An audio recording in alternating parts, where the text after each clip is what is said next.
Hello, everybody. You're listening to the Big Chill Podcast. This is episode 410, Super Bowl 56 reaction.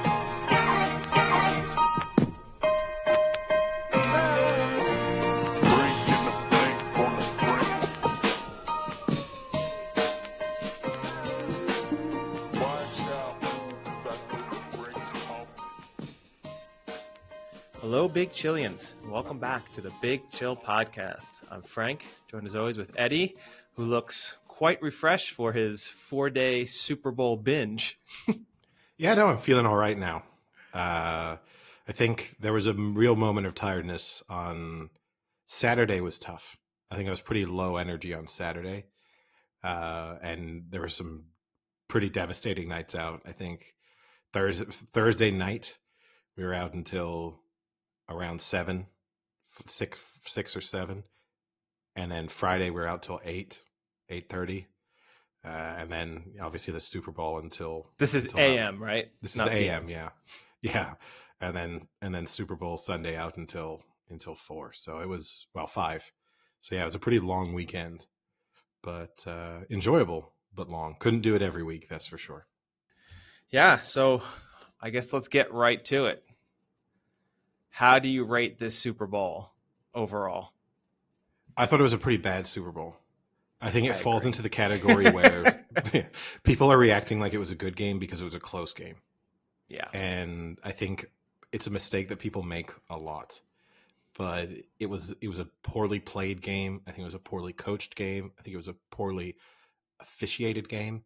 I actually just think there was really nothing good about it. There were still good plays made, and I'm not saying it was complete garbage. And I enjoyed it because it was close. It kept you interested. I'd rather watch that than a 30-point blowout. But it definitely didn't feel like I was watching the two best teams in the NFL, and I definitely wasn't watching one of the best games of the season.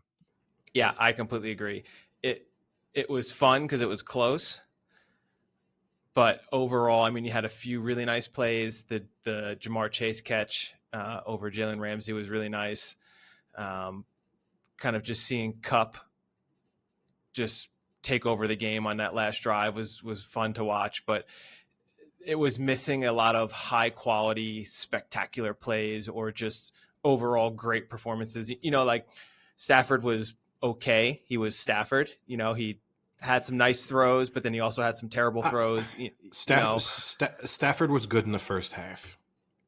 And honestly, you can kind of almost track his and their offense's performance pre-OBJ injury and post-OBJ injury. Yeah. I think, and that game, and then genuinely, I think that injury totally changed the game. I think that game was on course to be a complete blowout until OBJ got injured. Because I think the Bengals OBJ blew out his knee. Yeah, because I think the Bengals found themselves in a situation where they couldn't cover both OBJ and Kupp. And then as soon as OBJ was gone, as it turned out, they couldn't still totally cover Cooper Kupp. But they did actually manage to pretty much keep Cooper Kupp out of that game up until that final drive. I know he had the touchdown catch prior to that, but fundamentally he was not some sort of main offensive weapon for the Rams until they realized the season was on the line, Super Bowl was on the line, and if they were going to go down, they were going to go down trying to get the ball to Kupp at all costs. And I actually kind of respect the Bengals for doing the thing that we've criticized a lot of teams for not doing. They knew that was the game plan. They threw 2 or 3 defenders on him, and they just manhandled him across that full drive. And I know that Bengals fans are upset about the officiating on that final drive. I thought the officiating on that final drive was pretty fair. I think all the flags that were thrown were correct, but I don't blame the Bengals for deciding, because in the end, I think they got away with actually a number of additional penalties.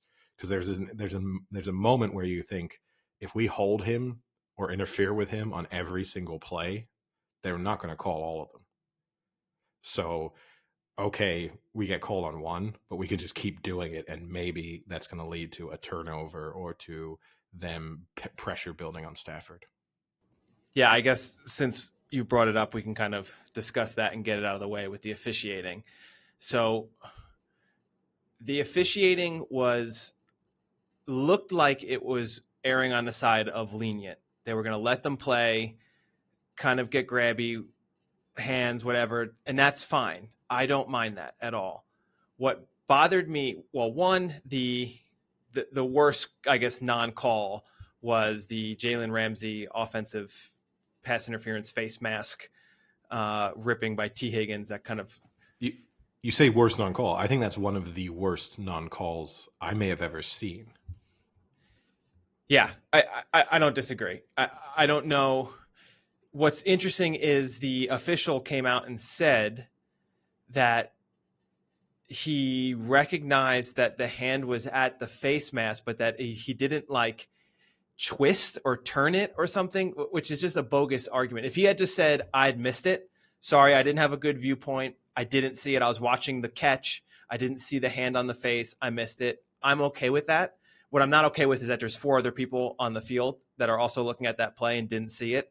You know, I can get the sideline judge is maybe worried about the feet, the hands, whatever. You know, they're not looking at Ramsey's face mask. That's a weird place to be looking, I guess. But someone had to have seen that. Someone has to see that. But you say it's a weird place to be looking. He ripped his head around. I mean, it's not.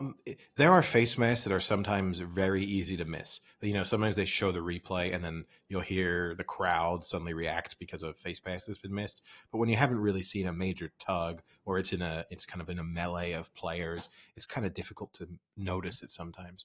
But literally, Ramsey's head gets twisted completely around over the course of that play, and that's he's got a weak neck. Let's be serious. No, but in all seriousness, though, Frank, and that's even without. It wasn't just a face mask; it was pass interference prior to the face mask. They could have called either one, and it would have been a correct call.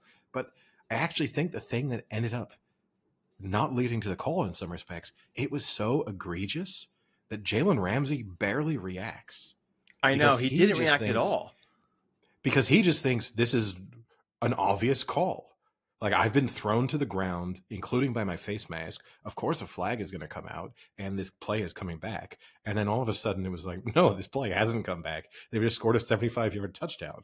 And I think it was weird to watch because it did feel like when you watch the play, you're like, well, yeah, he's running into the end zone, but then we're going to get told there's a flag on the play, and he's going to be walking back. And in a sense, not that Ramsey complaining would have changed anything, because obviously once they've not thrown the flag, not too much is going to change. But he just sort of looked bemused at the fact that this play was allowed to stand. Yeah. That was just a terrible miscall. But then what I don't like is they seem to be letting them get away with things the entire game until that last 2 minutes. And that's always the part that kind of bothers me is you look back. I mean, you can look back on the Bengals' first drive in the red zone. Ramsey grabs the guy's jersey in the end zone and kind of pulls himself back to knock the ball out on that third down. It was like 3rd and 10 on the 11, and they end up kicking the field goal. I am fine with that being a no call. It was a little bit of a grab. I mean, you can clearly see the shirts being pulled.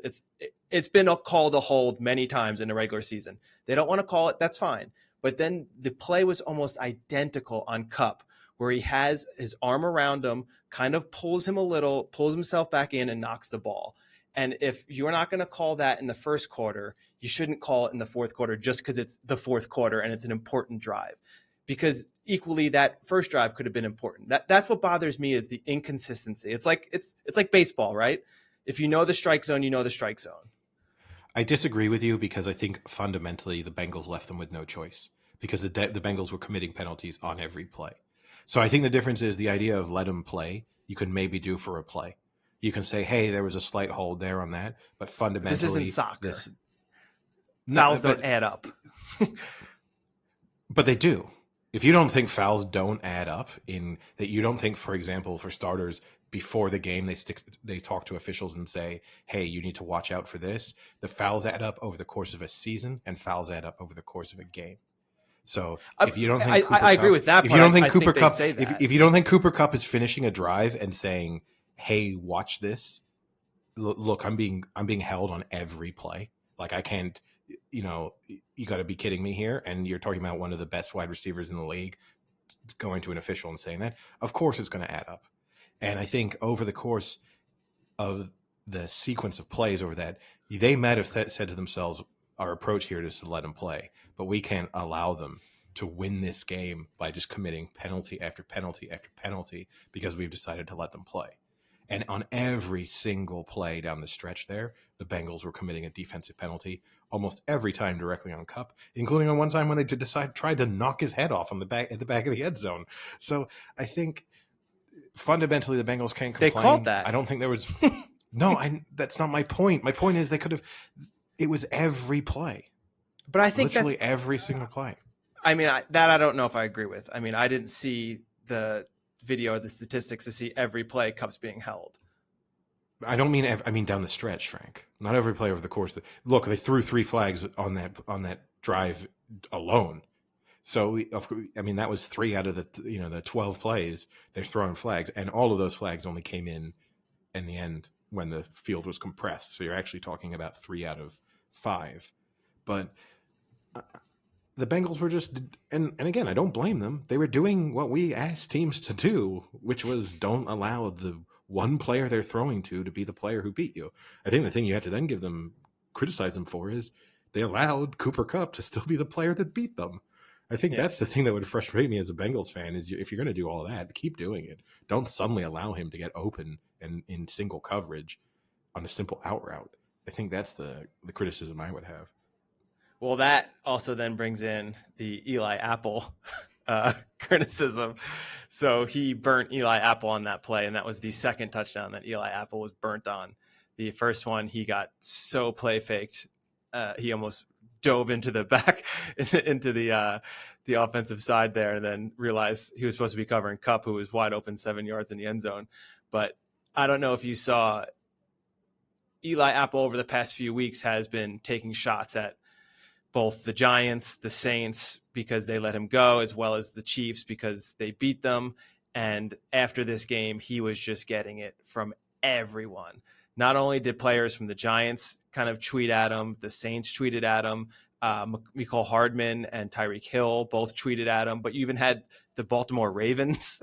Like, I don't know where they come into this picture, but they were taking shots at him. Like, everyone in the NFL was just unloading on Eli Apple. And it's so funny to see, it just shows the type of person he is, right? There's a reason why he's been kicked off these teams, because he had 2 weeks where he played okay and his team won. Not much to do about him. He had one good defending play against the Chiefs, but he's so adamant that he has to speak out in one good game he has, and then he just gets shot down when he plays like he normally does, which is shit. So I thought that was pretty funny to see, just everyone taking shots. But getting back to the game,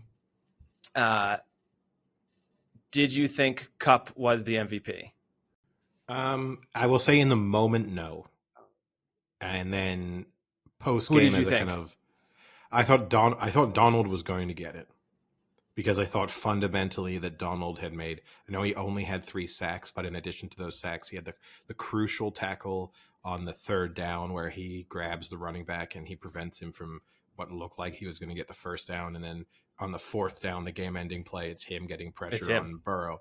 So it kind of felt like he impacted. The tough thing about that is, I guess it's difficult to give him as an individual the MVP when you consider just how bad the Bengals offensive line is. So when they're letting pretty much everyone through, it's difficult to then say, well, Aaron Donald influenced it more. The tackle to stop the 1st down on the running play is the one that kind of stands out on a play that maybe only he could have made. But I'm fine with Kupp. Stafford couldn't be the MVP because of the 2 interceptions, even though one of them wasn't his fault. And also, and I mean, a bad throw that also it was his throw that took OBJ out of the game. So in a sense, his inability to hit a wide open receiver in that instance didn't lead to a turnover, but it did lead to a game-changing injury. Yeah, and we've talked about this, I think, on previous podcasts, what it would take for the quarterback not to get the MVP and a receiver too. And it basically just have to be almost all of the accolades on the quarterback are due to that one receiver, which for the most part, once you took OBJ out of the game, once he took OBJ out of the game on his own, he was kind of left to it only being Kupp, where it looked like OBJ was having a great game. And had they kept playing the way they were playing with the Bengals doubling up on Kupp and leaving OBJ in these nice areas, it could have been OBJ that could have, I mean, he could have had a career day that game. Yeah, I mean, he already had the touchdown reception. He had, 55 yards or something like that. Yeah. So, yeah, he was on course for a 100-plus yard game and probably a couple touchdown receptions, which when you compare with Kupp, I also think, I mean, this is the bad thing about the Super Bowl MVP and the regular season MVP award. So much of it is about star status. And I think if Matthew Stafford had been Tom Brady, if you see what I mean, if that's Tom Brady and he has exactly the same stat line, I think Tom Brady probably wins the MVP. Didn't But Edelman get because it one year? he got it against the Falcons, I think, didn't he? Might have been. But then that year, Brady had thrown a pick six. Yeah. There were some other elements that had got into that as well. And Edelman but more often than not, it's Brady getting it. Yeah, and Edelman has one of the most iconic catches in Super Bowl history in that game, which was like the momentum shifting play. And I think that's the kind of knock a little bit on this Cooper Kupp. The only iconic play you'd give him is the run play. And even that's kind of stretching it. That's really going overboard and giving him too much credit. But there's no super memorable moments from Cooper Kupp's performance. Not that he didn't play. He played very well. He did what Cooper Kupp does, which is kind of just get open and churn over yards and catch touchdown passes. But it's not like those moments where you go, oh, wow, that's the signature play from that Super Bowl. They're not his plays. Yeah. Yeah. And I would have been perfectly fine with Donald getting it just for the fact that you're right. The numbers aren't dramatic, but you could tell the impact he was having on that game. That first half, they were at times triple teaming him. There was a few plays that had 3 guys trying to block him. I mean, that alone is opening up so much for everyone else. And then eventually they just did simple stunts to kind of exploit the fact that they were double and triple teaming him, and then they destroyed them in the second half. And they had 7 sacks in the second half. And that's mostly because of him taking 2-3 guys with him at a clip. And you have Von Miller rushing against some terrible O tackle one-on-one. He's going to beat him every time. So I would have been okay with Donald, especially what you said. The third down and the fourth down were extremely impressive individual plays by Aaron Donald that literally seals that game. So yeah. I mean, I think I do think the issue is just how bad their offensive line is. Yeah. So you are talking about a team that gave up 9 sacks they broke every record, right? In the number of sacks, both in the Super Bowl and over the course of the postseason. In not a positive sense, they broke every record for the number of sacks that they allowed. I think the reason the Super Bowl disappointed me a little, it was close, but I am very disappointed that the Bengals do not at least tie that game. So we've talked now over probably the past 6, 8, 10 weeks now about when teams get the ball with under 2 minutes left, down by 3. If you're a good team, I think at this point it's given that you should be tying the game up. We look at all the good teams in the NFL. You look at like your Aaron Rodgers, your Tom Brady's. Oh, no. Just because Sam is gone, it doesn't mean you get to use singular names in the plural. I love it. No, you look at all your elite level QBs and the good offensive teams that should be the teams that are making it into the playoffs, deep into the playoffs. You expect them to at least be able to get a field goal to tie the game. And I think with the time they had, with the weapons they have, I was expecting at least a field goal in that sense. And then after that first play, I was thinking they might win this game. And then to do neither really disappoints me. And I don't think it makes it exciting that the Rams stopped them. I think it's disappointing that the Bengals failed. So I think you're being overly harsh saying that there's an expectation that you should drive down the field and get the field goal. I think from the position that they were in when they got that first down near midfield, and you have a field goal kicker who is as big of a weapon as they have, then at that point they needed 10 more yards to have a chance that he could hit it, and 15 more yards, and you're pretty much saying it's a gimme almost. So I think in that respect, once they got to that position, I was expecting them to tie the game. I think there is a context, which is neither team was moving the ball particularly easily on the other. So to think that it switches in the final possession when the pressure is at its highest seems unfair. The thing that I think would be questionable in the end was their decision. It took an extraordinary play from Donald. I don't think a lot of other players make the play that he did to make that tackle sort of mid block on that running play. At the same time, the Bengals couldn't run the ball all game. So I don't really know why you're even calling a run play. And I think both coaches were guilty of the fact of they kept trying to run the ball. And okay, they got the occasional 7-yard pickup, 8-yard pickup, but fundamentally they were both getting stuffed all game long, and neither of them abandoned the run game. That's what blew my mind. I completely agree with you. I was surprised that they ran it. The other thing that really surprises me is you look at the drive before with the Rams. What do they kind of decide? We're going to win or lose with our star player, right? We're going to win or lose with Kupp. Why is P. Ryan in on the last drive of the game when you have Joe Mixon, who's a Super Bowl, Pro Bowl running back and had a phenomenal year, both running and receiving, and you have him out of the game in the last drive in the Super Bowl? He's arguably your second to third best offensive weapon on that team, and he's sitting on the sidelines. That just for the fact that he then gives them a better pass option as well.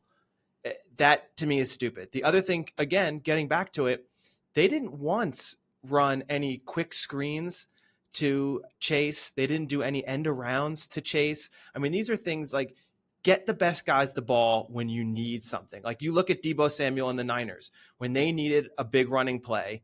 They put Samuel in the backfield and let him run. Like live and die by your best players. Don't live and die by P. Ryan running up the middle against Aaron Donald. Like that to me, I don't like that call. I think that reminds me of McVay in his first Super Bowl trying to overthink things instead of just letting the best players win or lose you that game. Yeah, I think it was a poorly coached game all around. The only thing that saves McVay there is that he won, if you see what I mean. I think if they lose that game, people are starting to talk about how McVay now has a record of completely losing the plot in Super Bowls. So I think for both two very highly thought of young coaches, I think neither one of them can walk away from that feeling as if they did their jobs well. The only thing, one of them had to win. And in this instance, it was the Rams. And I think that they won in spite of their coaching, not because of it. And I do think, yes, when you compare it with the Niners and their ability to get Deebo Samuel involved, I think it's harder. Shanahan does an incredibly good job of doing that through his play calling. And also Deebo Samuel is a kind of unique player in that respect. But still, you are right. And they tried to go to Chase on that final drive. And, everyone's making a big deal of the fact that Chase was wide open on the fourth down play. And there was also the miscommunication, I think, on what was it, the second down, maybe, when he overthrew him when he just wasted a play.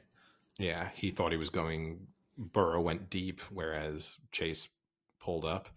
But I didn't love it, and I did think when they got to midfield they were going to kick the field goal, and I was hoping it was going to go to overtime. So because I think then when you're a neutral and you don't really care who wins, then the best possible outcome is overtime. But yeah, and here you hear people complain about the overtime rules in the Super Bowl. Even better. Yeah, and in the end, it also too, just because of the way it ended, it was such an anticlimax that, in a sense, it was like, here we go. You didn't even realize it was over. Yeah, and then it was just like, well, Burrow's under pressure, and the play was over instantly. I mean, I know people tried to make a big deal that he nearly made a play, but I mean, the receiver is miles away from where he's kind of thrown that ball. Like, it's not that close. But it was just suddenly, I don't know, it's over. And it ended in the way that you would have expected the Bengals season to win, with their total inability to give Burrow even 2 seconds to make a throw. Yeah, I agree completely. And yeah, for that last play for me, so one, it was strange. He almost throws right off the bat to the receiver doing the out route on the left, and he's open. And I don't know why he didn't make that throw. That's what's kind of strange is he pump fakes it and then decides he doesn't want to hit it. And the guy was there. So that was disappointing from Burrow. And you could tell he kind of wasn't the same after he got injured that time. He really was hesitant.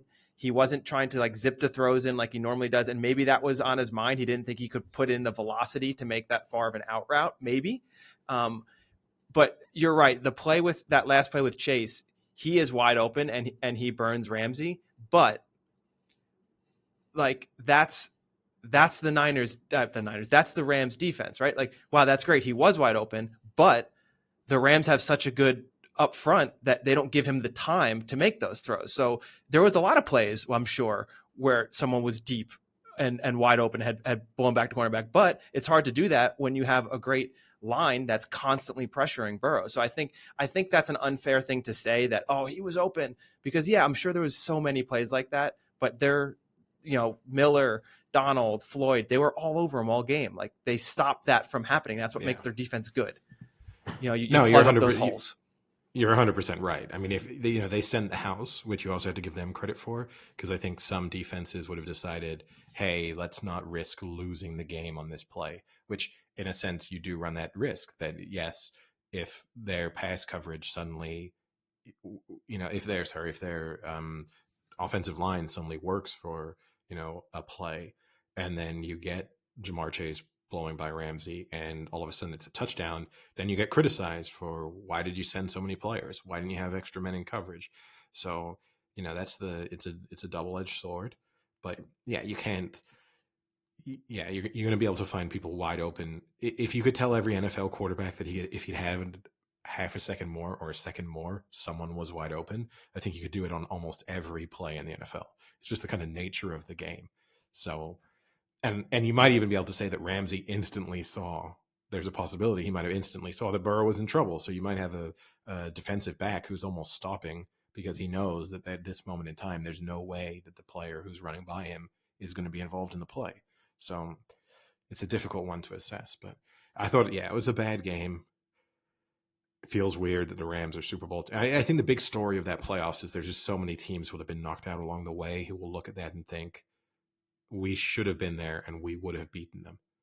And I think basically almost every team, I think the Niners will look at that and think, wow, we could have manhandled the Bengals. I think the Chiefs would have looked at that and thought, we would have just completely overpowered the Rams. The Bills would have thought that too. I think the Titans even will probably look at that and think, how do we lose to that team? The Packers even. I think if you put the Packers in that situation in, perfect playing conditions and you have Rodgers back there, I think they win that game. So I think the real story of that is it's not so much who ended up being champions, but the number of teams, just an incredible number of teams who have felt like they should have been there. Yeah, and I mean, I'll even double up on this.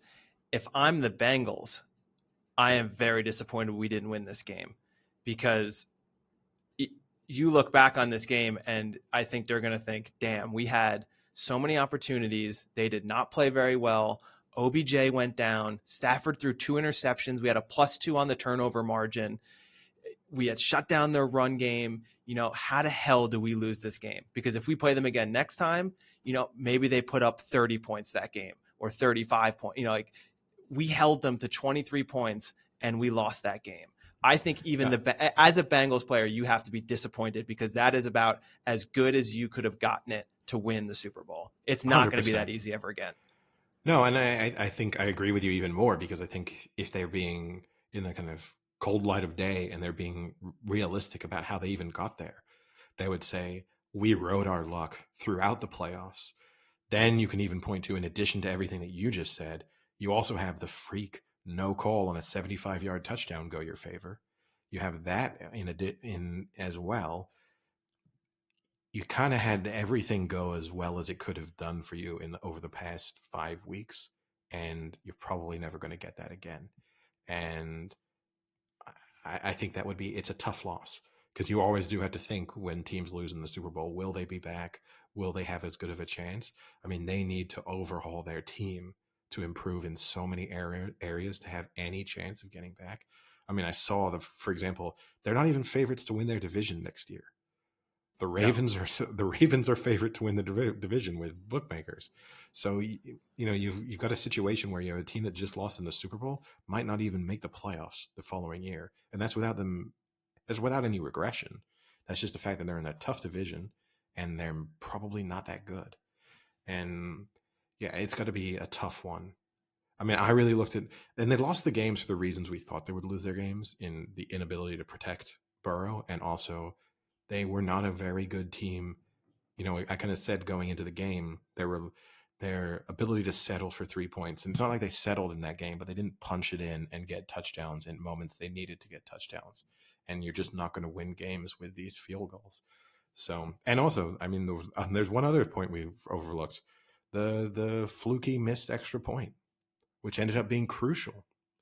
So you also have a team where the holder just drops the ball, and you get a kind of free bonus point that, as the game played out, it looked like, oh wow, this might be the reason why the Rams can't just kick a field goal and tie the game, or that now that they scored a touchdown, the Bengals are still within a field goal distance. You know, they had kind of everything fall into their laps and they weren't able to take it.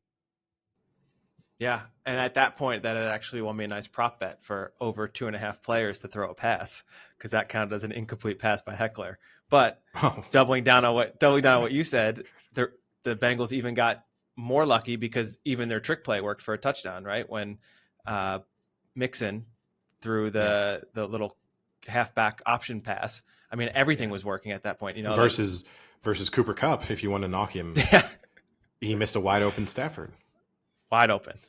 which And I they were saw saying he was OBJ in, would have taken that if he weren't hurt, and he probably would have hit him. Which I also saw as a fun fact. It meant that Cooper Kupp is the player with the lowest passer rating to have ever won the Super Bowl MVP. That's pretty good. I like that one.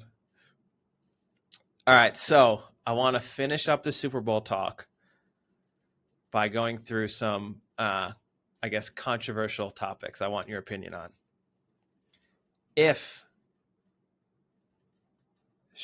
let's start. If Aaron Donald were to retire tomorrow, now this has been supposedly, he had told some people in the media that he wanted to win a Super Bowl, and if he had won, he would quite possibly walk away from the game, and that was the last thing he had to accomplish. If he walks away tomorrow, is he a Hall of Famer?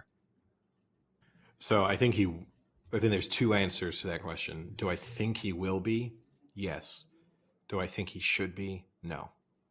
I do think there's an element that you need longer careers. And for everything that he's done and how remarkable it is, and I still think there has to be some factor of longevity, and not just, hey, now I've won it, let me walk away, and yeah, let's admit that I was in my prime, I was so good.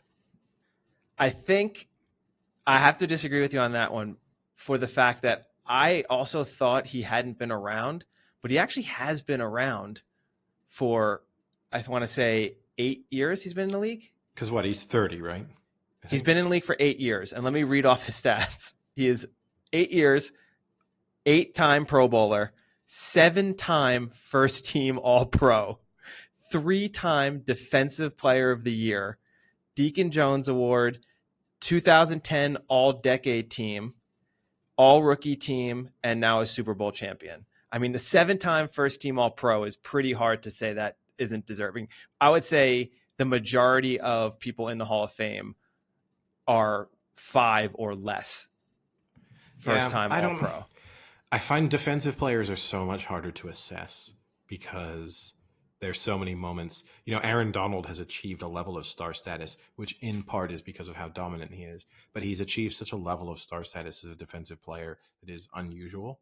And so I think that helps him then with some of the awards and accolades that he has managed to receive, because most of the time people can't name a defensive player.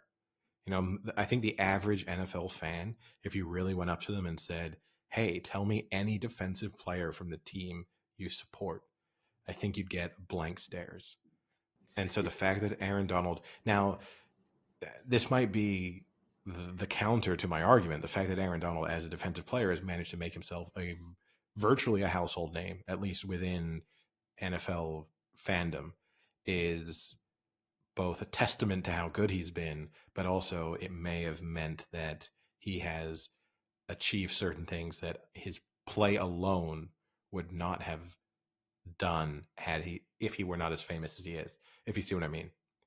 It's kind of like with the MVP voting. it's a lot easier. And it kind of touches back on the idea too of, even when I said, well, I think Tom Brady would have won the Super Bowl MVP if it had been Tom Brady and not Matthew Stafford. I think the Aaron Donald argument is kind of similar, that he's the Tom Brady of defenses, at least in terms of name recognition. I agree with that, but I think the difference is those awards are voted on by coaches and people who do know more than defensive. Not the Pro Bowl. That I don't know how they pick Pro Bowls anymore. They should just get rid of them. But like the All Pros and Defensive Players of the Year, those are voted on by the media. So I'll give you a comparison. So this is Warren Sapp, right? Who many would argue was one of the best defensive tackle of the generation before Aaron Donald. Warren Sapp is a Super Bowl champ, a one-time Defensive Player of the Year, 4-time first-team All-Pro, 2-time second-team All-Pro, and a 7-time Pro Bowler, and also 90s All-Decade and 2000s All-Decade. So, when you're comparing to that, Donald has surpassed him a ton in those accolades. He hasn't played the number of years, like you're saying, which I agree is something. But, so he's played looks like 14 seasons or 15 seasons Warren Sapp played. So almost double the amount of seasons. But in half the amount of seasons, Donald has accumulated 2 to 3 times the accolades. So I think Donald is a surefire Hall of Famer. I agree. He's definitely in the Hall of Fame.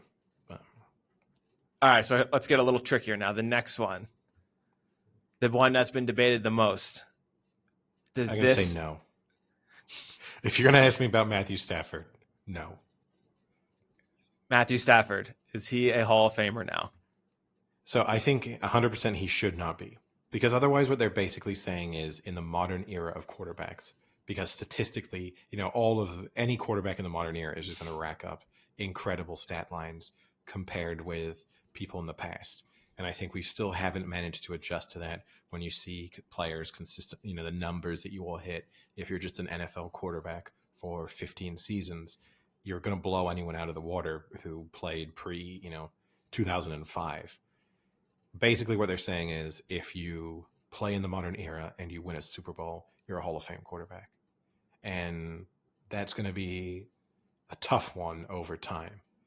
And so I definitely don't think Matthew Stafford is. I think he's the narrative surrounding Matthew Stafford, that he was just this unbelievable player on a constantly terrible team in Detroit, and completely overlooking the fact that he had the best wide receiver in the league for a sizable chunk of his career, which he all. Well, no, not all. Yeah, but yeah. he kind of wasted in some respects, and that team could have been a bit better had he played at a slightly higher level at times, and also has significantly contributed to his stat lines. There's no way he should be a Hall of Famer. I fear that he will be. Now, do you have any more controversial questions for me? I do. I have one more, actually. All right. I think this is a better argument than Matthew Stafford. Is Odell Beckham Jr. a Hall of Famer? Let me preface this by saying, I think it's almost been confirmed he retore his ACL of the same knee. I think this could be the end of his career. I don't know if you can come back from that again. I know he's going to try, but I think it's safe to say he's not going to be the same on a knee that's now been surgically altered twice in the past 2 years. So let me run you down OBJ's stats. OBJ is a Super Bowl champion. He's a 3-time Pro Bowler, a 2-time second-team All-Pro, and was the NFL Offensive Rookie of the Year. He was the fastest to 100, 150, 200, 250 career receptions, and the fastest to 3,000 and 4,000 receiving yards. He also has most games with at least 125 yards receiving in the first 3 seasons, most receiving yards in the first 2 NFL seasons, and that's when he was out for 4 of those games. So in the first 2 years, no one's been more dominant than him. Can I almost stop you here? Because you're front loading his statistics, and this is going to be the issue with OBJ's Hall of Fame candidature.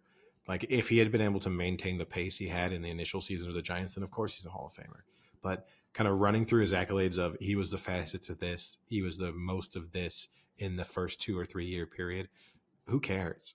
Like you don't being rookie of the year doesn't make you a Hall of Famer. Jamar Chase is not a Hall of Famer just because he's broke a ton of rookie wide receiver records. And I'm going to guess that Jamar Chase, for example, is probably going to break almost every record OBJ has unless he gets injured for achievements over the first 2 or 3 years of his career. So, and then in addition to that, you have to throw in OBJ came around at a time when obviously receiving yards are significantly up on where they were 10 or 20 years ago. And similar to what you said, he was also mostly on a team that wasn't very good and where he was going to get garbage time yards in games where the other team didn't really care if they gave up an OBJ touchdown towards the back end of the game. So I don't think he is a Hall of Famer. I think there are better wide receivers than him who've achieved more than he has who have not made the Hall of Fame. So I don't think he is. And again, if I start thinking that OBJ is a Hall of Famer, I think that means that there are 10 to 15 current wide receivers in the NFL who are Hall of Famers. And that feels like too many. Yeah, when you look back on his career, it is a shame because his first 3 seasons are some of the best seasons an NFL wide receiver could put together for their first 3 years. I mean, we'll see what Chase does his next 2, but OBJ had over 1,300 yards and over 10 touchdowns in each of his first 3 seasons. So that's really, really good. And then from there, he has 2 mediocre seasons with the Giants and Cleveland after that, and then that's it. So you have, had he kept at least somewhat of a decent pace from his first 3 years, I think he is. And talent-wise, I think he has the talent of a Hall of Fame wide receiver, but he doesn't have the numbers to back that up. Like, you can't just say, oh, he was one of the best wide receivers for 2 or 3 years, so he deserves to be in. You need to accumulate stats over years. Longevity is a key to the Hall of Fame. So I don't think he gets in. At least he has one iconic catch for his highlight reel, one more than Stafford has throwing. So yeah, and look, I think there's a lot of players who don't make the Hall of Fame who you say have Hall of Fame talent. That's that anyway, and also I think the impact that he's had on his teams in terms of his personality and his behavior is also a factor. And there's definitely players who haven't made the NFL Hall of Fame because of their attitude and their behavior. So, and not that OBJ has done anything awful, by NFL standards, but he's definitely had moments where he has not been a positive impact on 2 different occasions and 2 different teams on his team's locker room. And I think you have to factor that in as well in addition to the numbers. But yeah, for me, he's not a Hall of Fame bar. I don't think his career is over because I think his career might be over in the sense that injury might mean that he is a shadow of what he was at his best. But I think he will make a comeback, and I think someone will sign him just because, if he's cheap, and who knows, maybe he's still willing to get paid in Bitcoin, and by then Bitcoin's worth nothing. So there's also that possibility. But, I think we'll see him again in the NFL. As to how good he is when we do, I don't know, but I think we'll see him. Yeah. Again, I like the guy on the field. I love watching him. I love the intensity he can bring. But at the same time, does he have to be crying the entire second half on the sidelines? I mean, he has the emotional intelligence of a 4-year-old.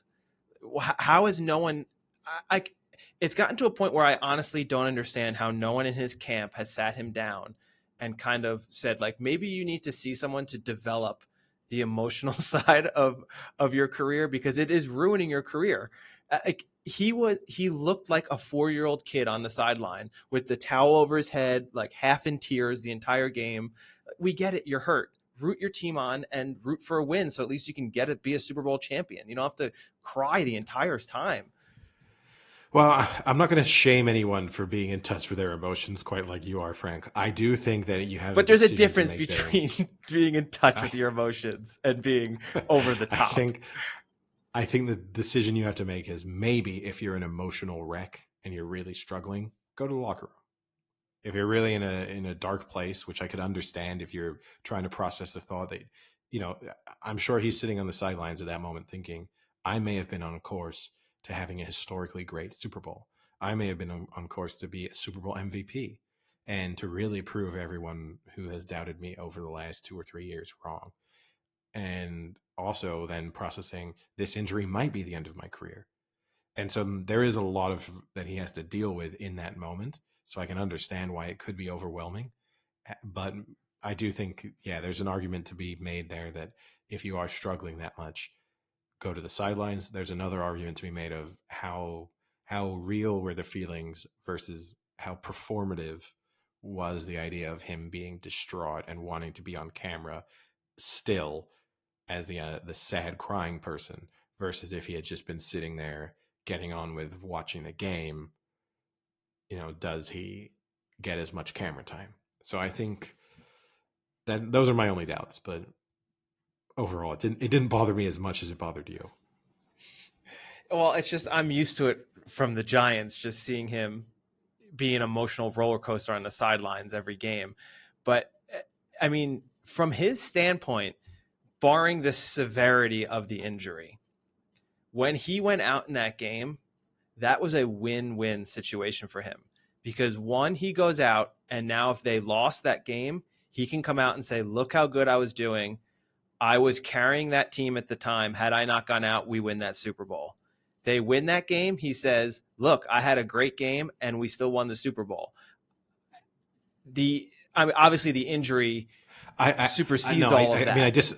I disagree If with this you were a for one of the sprained points. ankle, if that were a sprained ankle, I think No, he can no, walk away I with don't a think it's a better win-win. contract situation.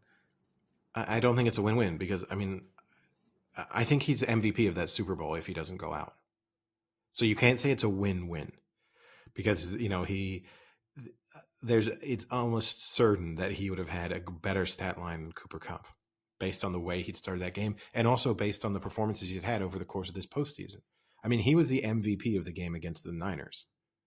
Like the way that he would, once he had found his form, and the fact that he was now, part of that is because defenses have to really focus on Cooper Kupp. So it's not kind of because Cooper Kupp wasn't doing stuff, but he was. I have no doubt that had he played that entire game, he finishes with 120 receiving yards and 2+ touchdowns. And if Stafford has still thrown a couple picks, he's MVP of the Super Bowl, and the OBJ love goes to an entirely, goes off the charts.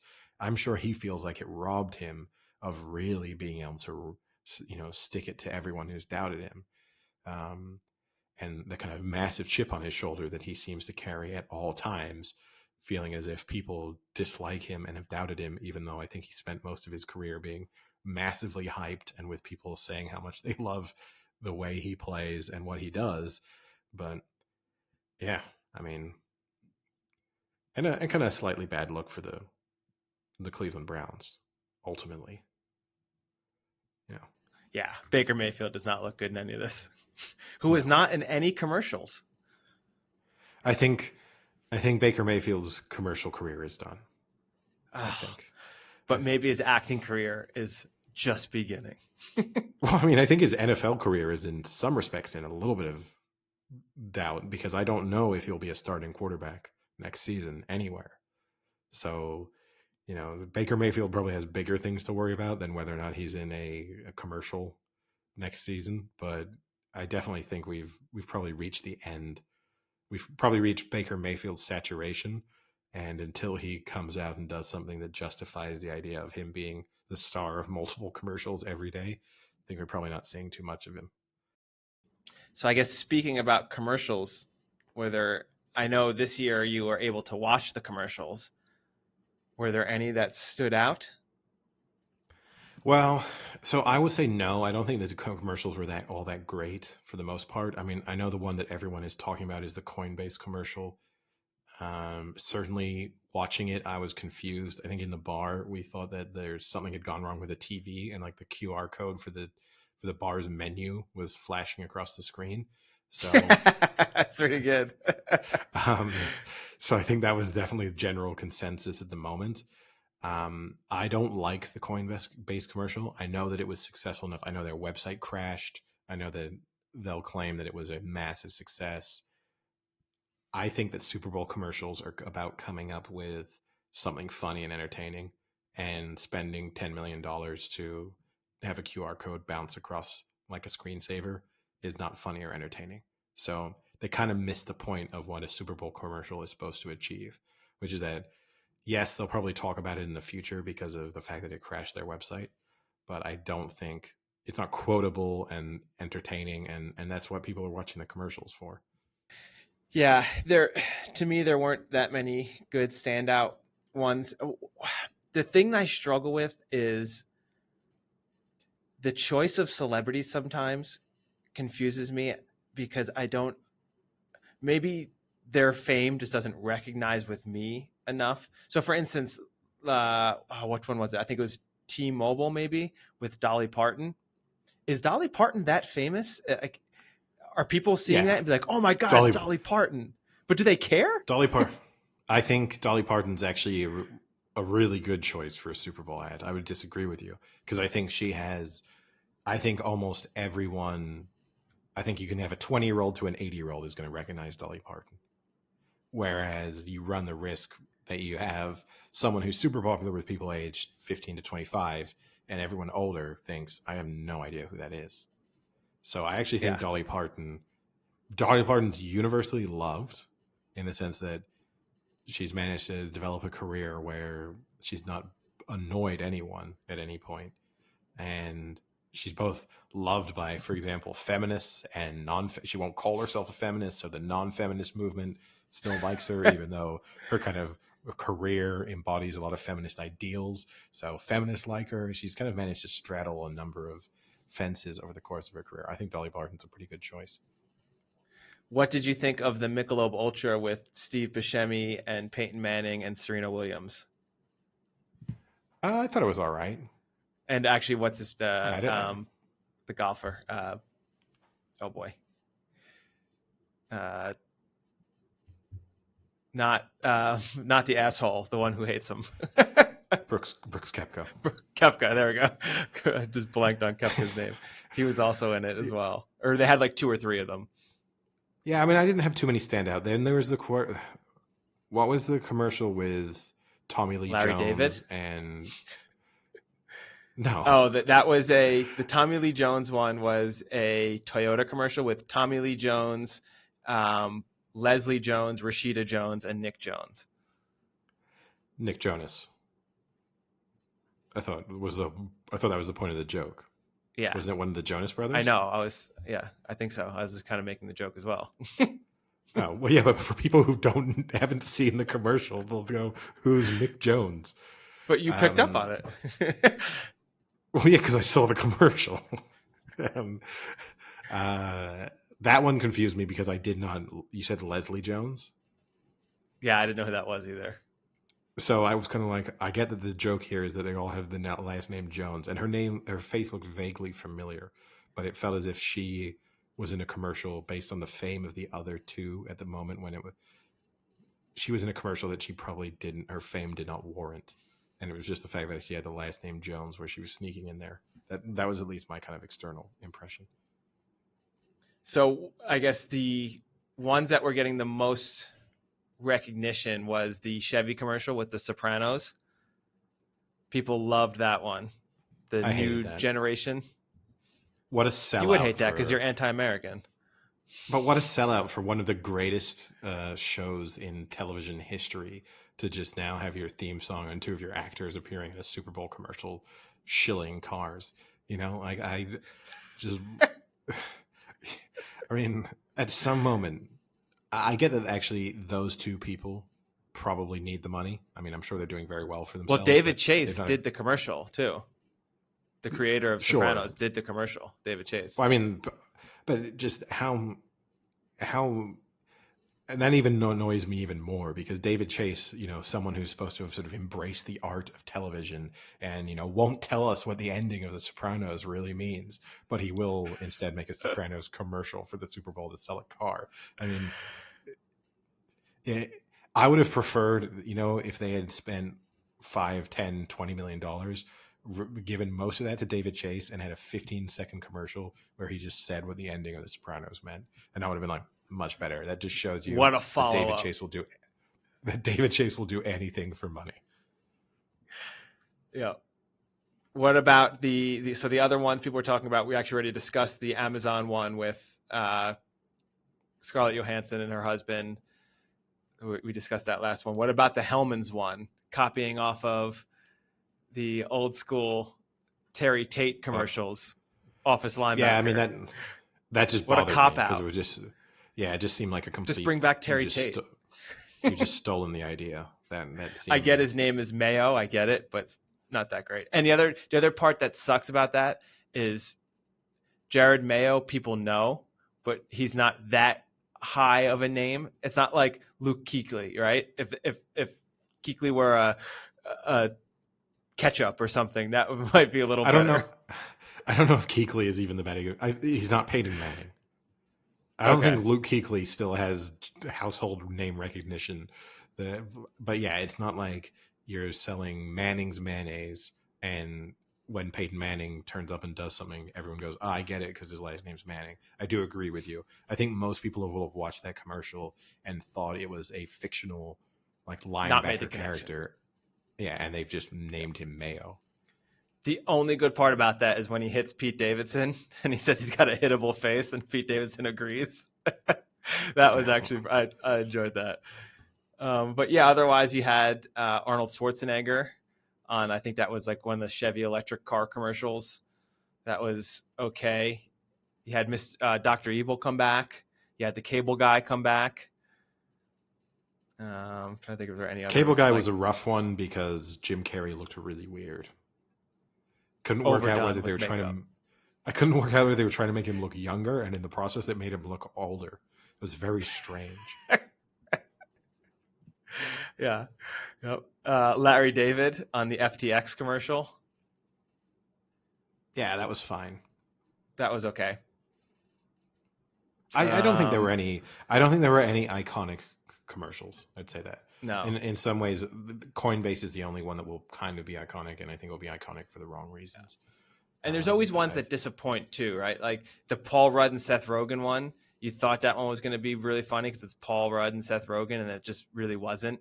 The Lay's commercial. I think that, Frank. I think most people don't. I don't think there's as many people as you think look at something and go, "Oh, that has Paul Rudd and Seth Rogen. It must be hilarious." I think a lot of people think that. Wow, that's true. Most people are morons. But yeah.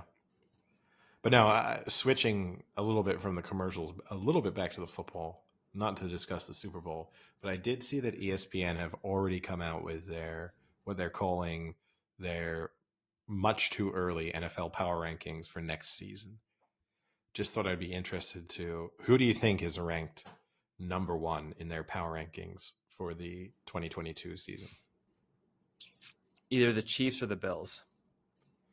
So Chiefs are number one and Bills are number two. And then I guess the interesting thing, where do you think the Rams are? 5. The Rams are 3. And where do you think the Bengals are? 7. Bengals are 5. I think in both the Rams and I think that's way too high. Give me the top 7. So you got the Chiefs, the Bills, the Rams, the Packers, which is mind-blowing if Aaron Rodgers is leaving. That's assuming Rodgers is there, I guess. Well, their little blurb is, so they have something saying what do they need to do this offseason. So for the Packers, it's get Rodgers back. And then they say their whole offseason hinges on whether Aaron Rodgers wants to return. I mean, all indications are that he's leaving, right? So, I mean, I know he gave, I don't know if you saw his speech when he received his NFL MVP award. No. His speech was, First off, I'd like to start by thanking the Green Bay Packers fans and for the incredible 17 seasons I've had with the organization. That is not the speech of someone who is planning on returning No. to the Green Bay Packers. He doesn't, for a guy who's won, does he do that every time he wins the MVP from now on? And I'd like to thank the Green Bay Packers fans and the incredible 19 seasons, but he clearly is leaving. So I think there's already, that's way too high. The Bengals are 5, the Niners are 6, the Cowboys are 7, the Titans are 8, the Patriots are 9, and the Cardinals are 10. Wow. The Patriots is a huge exaggeration there. I think that's way too high. Do you really think? I mean, who do you think was not? I didn't name who was not featured. Who you think should be higher? It is tough because I feel like now that I think about there's holes. What other there's teams, holes everywhere. Yeah. What are the next two? Bucks. What are the next two? I'll tell you if they are or not. So the Chargers, who I'm assuming you would probably bump into your top 10. I would put the Chargers over the Patriots. The Ravens. And Tough. then the Colts. No. Well, the Colts are tough because I've now read that Wentz isn't coming back. So Wentz was going to be a one and done. So I don't know what that means for them. Their defense is phenomenal, but when you look at other teams who made the playoffs, so you got the Buccaneers at 14. I feel like that's too high with the loss of Brady and who knows who else. You have the Raiders at 15. Maybe you could bump them up. They were at times very good this season. You have the Steelers at 18. Depends on who's a quarterback. I mean, it depends on who's a quarterback. And yeah, I mean, what are the Giants? 25. The Giants are 27. Below them, you have the Jets, the Panthers, the Lions, the Texans, and the Jags. I think that's a little unfair. They should be 25. And then I guess the only other little bit of NFL news following up on a story we touched on the last episode with the Kyler Murray drama. I don't know if you saw that the Cardinals' official Instagram account kind of trolled him back. So he had deleted all but 2 of his photos, and they deleted all but 2 of their photos. They then put one of the photos was exactly the same as what he had up. Then the other photo where he had a picture from college, they had a picture from when he was drafted.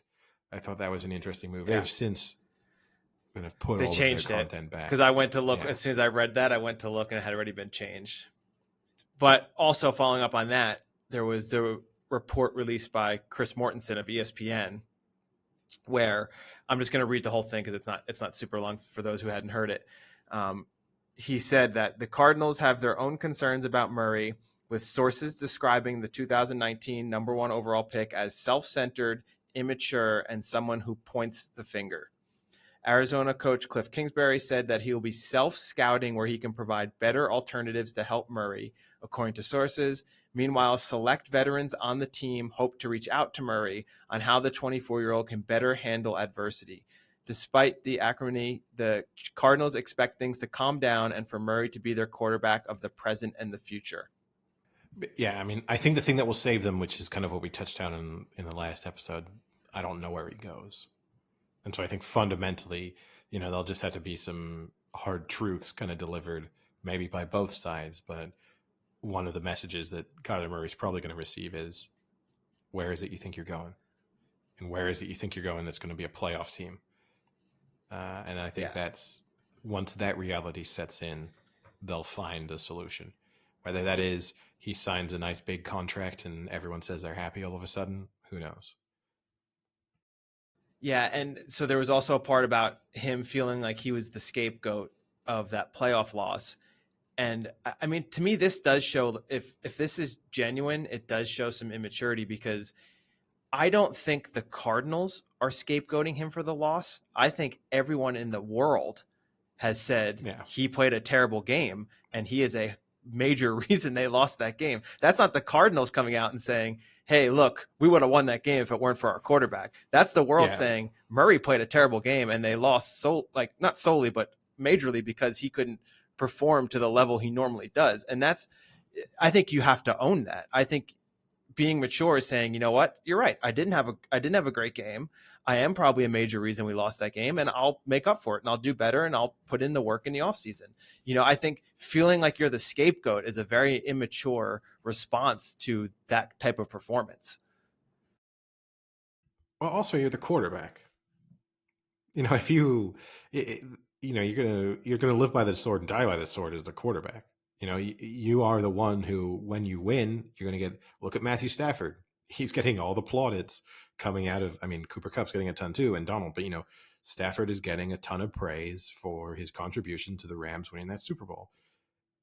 That's because you're the quarterback. If you are, you can be a mediocre quarterback, and people will give you a lot of credit. If you're a mediocre wide receiver, no one is ever going to be pulling you aside at the end of the game and saying, "Wow, how'd you guys win that? Incredible performance by you." So, the nature of the beast is, if you're the quarterback, you'll get all the plaudits when you win, and you're going to get all the criticism when you lose. And sometimes it will be unwarranted, sometimes it will be fair. And I think in the case of that playoff loss, he definitely didn't play well. Whether or not he wants to say there were other contributing factors, sure. In a team performance that bad, obviously there were. But it's not as if he was doing everything he could to drag them out of that, and they still lost. He was terrible. They were terrible. The coaching was terrible. And you're the quarterback. You're going to get some of that blame. I mean, people are talking about Cliff Kingsbury getting fired. It's not like he's the only, it's not like only Murray has got some criticism coming out from that playoff performance. Yeah, I completely agree. And it doesn't help when we've been talking about iconic plays all podcasts. And the only thing I can think of from that playoff game is one of the most iconic interceptions I have ever seen. Yeah. I think you can replace the word iconic with pathetic, but yeah. I think that's it. That pick six represents the difference between famous and infamous, and that will go down as one of Kyler Murray's infamous plays, and he needs more famous plays. Now, I know we've got some exciting guests coming up on the podcast, and obviously, if you don't already and you're listening to this, please subscribe to the podcast, leave a review, share it, recommend it to a friend, follow us on our social media accounts. Unfortunately, one guest that we were not able to land, I don't know if you saw, Frank, but Novak Djokovic sat down and had an interview with the BBC where he kind of explained his vaccination stance, although not really, but did reinforce the idea that he is willing to miss tournaments in the future because of his vaccination status. He said that he is perfectly happy. He will, if the decision is him getting vaccinated versus him playing in a tournament, he will not get vaccinated. He's happy to miss. It looks like he'll miss the French Open. He at the moment would miss Wimbledon. He, I think, also would miss the U.S. Open with the current vaccination restrictions. So he is fundamentally saying he's willing for his career to end if it's the choice between getting vaccinated and continuing to play. Listen, I mean, that's fine. If that's the stance you want to make, then I am okay with that. My only issue is I don't want 10 years from now when people ask him if he's the greatest of all time, even though he doesn't have the most Grand Slam wins, and he says, well, I would have if I was allowed to play, then I don't want to hear that. I'm completely fine if that's his stance and he wants to make it. You can do that. You have the money, you have the fame.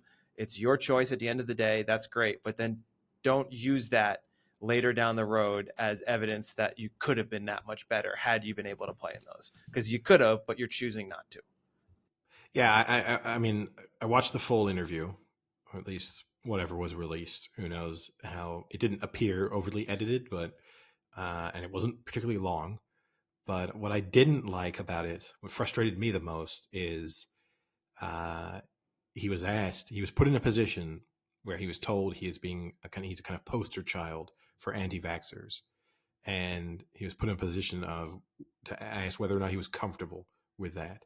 And he said, well, no one's ever really asked me about, he said, I have no problem with vaccines. No one's ever really asked me about what my position is on vaccines. Even throughout this entire thing, no one has ever sat with me and asked me what my position is on vaccines. So I find it very weird that I'm being thrown into the anti-vaxxer camp. Now, that was kind of the end of that statement. He did not clarify that and then say, look, I am not an anti-vaxxer.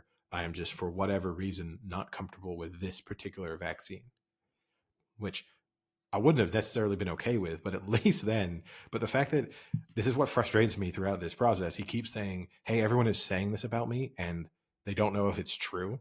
But then he's not actually coming out and saying it's not true. It's just, hey, you all thought this about me. It turns out you're right, but it's really annoying that you thought this about me without me confirming it first. Yeah, agreed. But hey, drama that is likely to drag on, as there's a number of tournaments that he will miss out on. And I guess the other bit of news about not vaccination scandals, but obviously there's the big doping scandal coming out of the Olympics, in the Winter Olympics, where a Russian athlete tested positive, failed her drugs test, and will be allowed to compete in upcoming events. And I think a number of people have wondered exactly how this is coming about. And also, I don't know if you saw, but the U.S. sprinter Richardson, who was denied a spot at the Tokyo Olympics after testing positive for THC, which was a big drama in the moment, has basically said that the only difference between what happened with her and what is currently happening with Kamila Valieva is the fact that Valieva is white and Richardson is black. So basically accusing the IOC and the relevant doping agencies of being racist. I think not agreeing necessarily with the logic, but I believe the interpretation the IOC is taking is more that as Valieva is only 15, she's probably in a position where she might not be aware of what she's putting into her body, or at least not in a position to easily influence what is being put into her body. And so for that reason, they're choosing to not punish her as harshly as they might punish other athletes. Yeah, I would have to get clarification too, because I always forget if Richardson was not allowed to compete by the U.S. Olympic Committee or by the actual International Olympic Committee. I think it was by the U.S. I thought it was the U.S. I think it was the U.S., which is different. I don't think she would have been allowed to by the IOC either. I think it was kind of nipped in the bud before that could even become an issue, because pun intended. Yeah, because the U.S. decided that the drugs test meant that she couldn't be considered. I think they probably would have ended up in that situation anyway, but it was a decision taken by the U.S. Olympic Committee first. Yeah, and I thought they also said that if she wins a medal, this is the Russian figure skater, that they'll still do the doping before they hand out the medals or something like that. They said she won't be part of any medal ceremonies, I believe. So I basically, they think they're putting an asterisk on her medals ahead of time, and then to be determined later, which I have to admit, if I were an athlete, would really annoy me, because I'd be pleased to win a gold medal at any point, and I think she's favorite for one of the upcoming events as well, so very likely to win gold. It would be a slight anticlimax if I attended the Olympics and then a known drug user won gold and was sort of given gold in the moment, and then later on I get mailed a gold medal and get told, hey, that silver you got gold, and you don't have that opportunity to stand on a podium and hear your anthem and sort of celebrate in the moment. I'd still take it. It's better than not winning a gold medal, but it seems like you're denying some other athletes their dream Olympic experience, and that's a shame. I also, yes, she's a white female, but she's also Russian. I can't imagine that people are highly favorable of Russia at this moment. And if anything, I feel like they would try and punish her more. Well, I do think it does make it, I do think that's maybe why they are tiptoeing around certain situations, because obviously she's Russian, but there's not even a Russia. We're still in a situation where Russia as a country is banned from the Olympics. So you're you're dealing with, the Russian Olympic Committee, the kind of Russian group of athletes versus the country of Russia taking part. There is this element of, I think the Russians have taken the approach of the Cincinnati Bengals on that final drive. Hey, if you just cheat every time, sooner or later they can't just keep punishing you. And she might be benefiting from the fact that it feels as if the IOC has kind of dealt out its biggest punishment to the country itself. And then definitely currently in this very delicate climate with Russia maybe not willing to look as if they're trying to look neutral in the entire global situation and not have Russia get annoyed that, oh no, we've got a situation in Ukraine and you're stealing gold medals from us in the Winter Olympics. With how dumb these things are, who knows? I mean, that's the thing that I still don't really understand. And I will admit I'm not deep into this, but if you're going to punish a country for a humongous doping scandal that was spanning decades or however many Olympics it did, then as unfair it is to the athletes who maybe aren't, why do you let anyone from that country compete? Because my idea would be, if you told the athletes, no, I'm sorry, I understand maybe you didn't test positive, but your country is just so sneaky and so untrustworthy that you're not allowed to compete, then at least that would start to provide some pushback from the athletes to their Russian Olympic Federation to say, like, can we stop this? Can we, make this more public? Can we make it more transparent? Something, because now I'm getting screwed and I wasn't the one who was doing it. But when you let the players compete anyway, it defeats the whole purpose. Russia doesn't care because it still says Russia. The athletes don't care because they're still competing. So who got punished? And it won't do anything because they're still doping. It didn't do anything. Like, if you're going to punish, you need to punish. Put your foot down and punish. No, I do kind of agree with you that it does seem, it's kind of meaningless semantics as to whether or not they're representing Russia. And if I were Russian, I would still view that as the Russian team. I would still take pride in supporting the very clearly Russian athletes. It's still in the name. Like, yeah, come on. And I understand it's difficult because you don't want to just going forward punish these athletes who have done nothing and who. So I kind of get it, but I would have stripped them.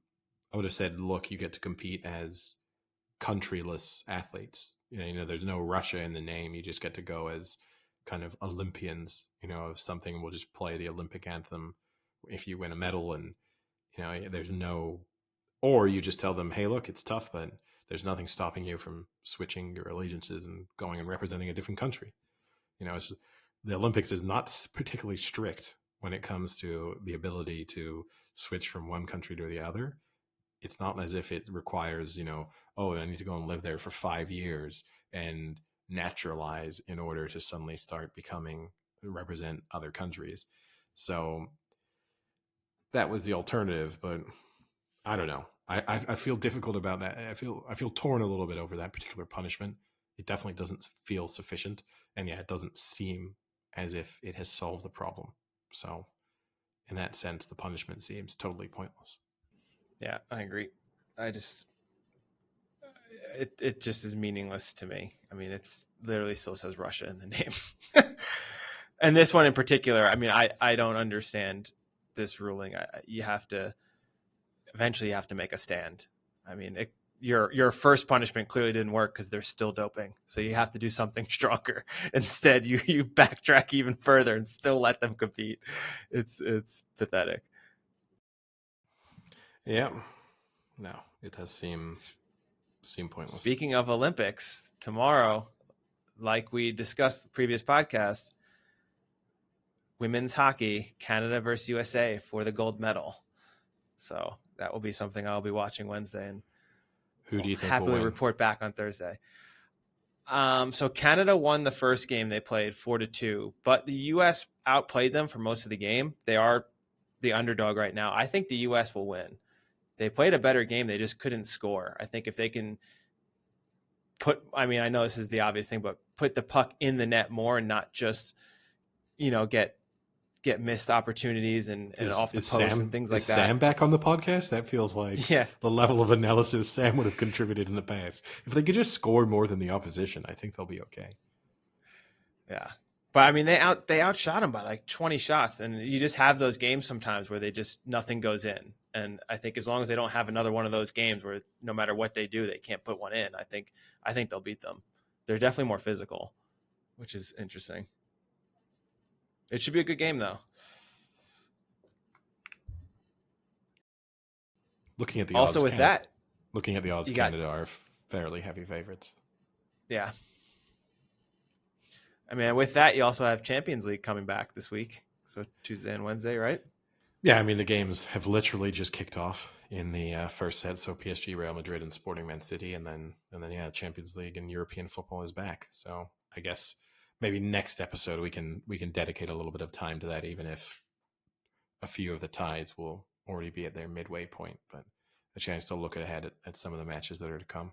On that note, should we wrap things up?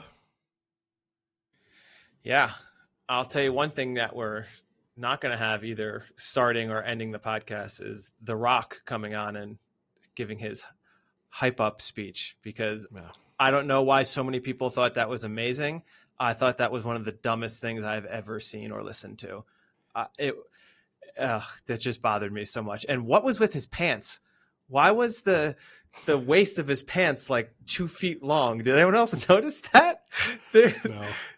He had so much, like, I don't know what you call that part, but from your inseam up, whatever that part of your pants is called, it was like 2 feet long.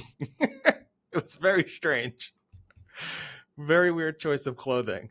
But I don't get the whole fascination with The Rock, and what he said just didn't even make sense half the time. It was just him using words with his face and flexing his arm. It's really weird. I like that we're wrapping up, and now we've gone into your opinions on The Rock. All right, well, we'll leave it at that. I'll talk to you later. See ya. Cheerio.